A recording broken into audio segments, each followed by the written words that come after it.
health care should be more like pharmacies and less like hospitals, because that's where the human interaction also happens. You can meet, you can exchange experiences, and it's less a space where you go when you're already sick, and it's a space where you might go to stay healthy. It's very important to make people aware that we're not an isolated organism, that we live already in a symbiosis. In our body there live organisms that have a different DNA than ours. Plants have much more senses that we actually think. If your immune system lowers, then a plant can tell you probably before you know it. How do actually plants gain energy?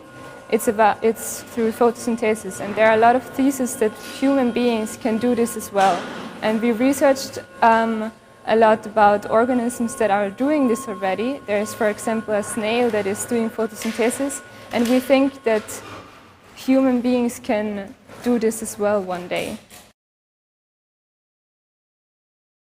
Our main research question was how more human-centered and less centralized at the same time health culture could look in the future. And we did this in 4 teams. Our student did this at the Angewandte under the guidance of Fiona Raby. And they imagined these futures through building film sets and making short films. So it's a very filmic approach to design. And all these potential futures are hinted at in these films that we show at the exhibition or on both locations.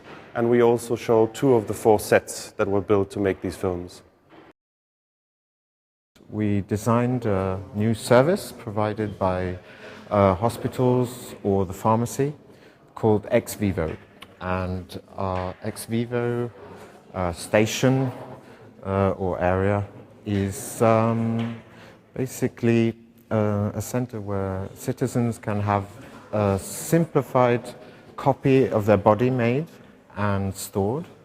And this enables doctors and pharmacists to run experiments and really personalize medication for individual patients.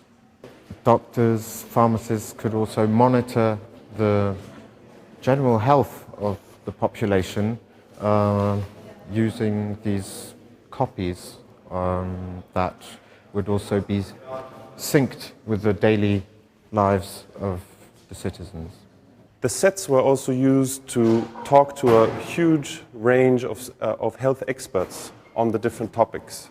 We care a lot about the traditional European medicine, which means the herbs that are growing in front of our nose. And that's the key point of what we do. You can use an herb in a remedy, in a medicine. You can use it in cosmetic products, and you can eat it, one and the same herb. I'd love to see a situation where people come as long as they're healthy. This is kind of the Chinese system, that you pay your doctor as long as you're healthy.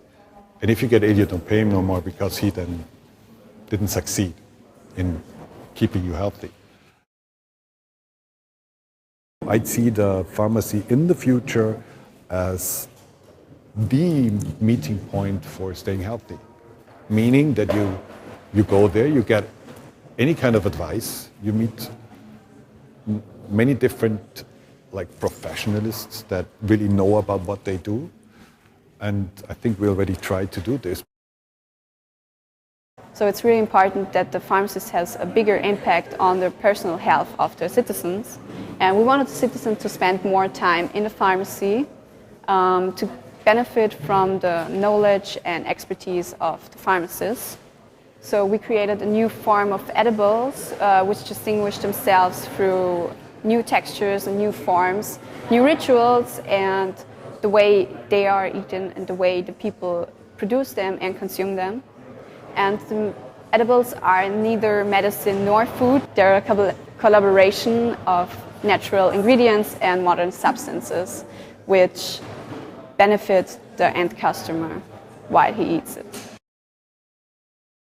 Nowadays, people don't really have the time to think about their health. So we wanted to provide a space in a pharmacy where they can go and they have the time and the possibility to think about think about their health and to understand and learn out of their emotional, their past emotions. So the user carries a sensor through their daily life, which collects emotions, and this then in the pharmacy, those emotions are visualized by a haptical and a visual feedback. And then you're just in the room for a certain amount of time, like 20 minutes, and you kind of relive those emotions, those past emotions from the last week, for example. Like a therapy room. Yeah, it's kind of like a therapy room, yes. If you just put in front of you, this is my solution, this is my design, and this is that thing, that's sort of end of the story. But with a film, you can tease people to think or interpret into the film what they think is the potential future is. So they might be very happy about the future they see in these films, or they might be scared by them, or they might be disgusted by them. That's all okay. We were also scared, disgusted, and happy about these futures ourselves, as were the students. So it's about that.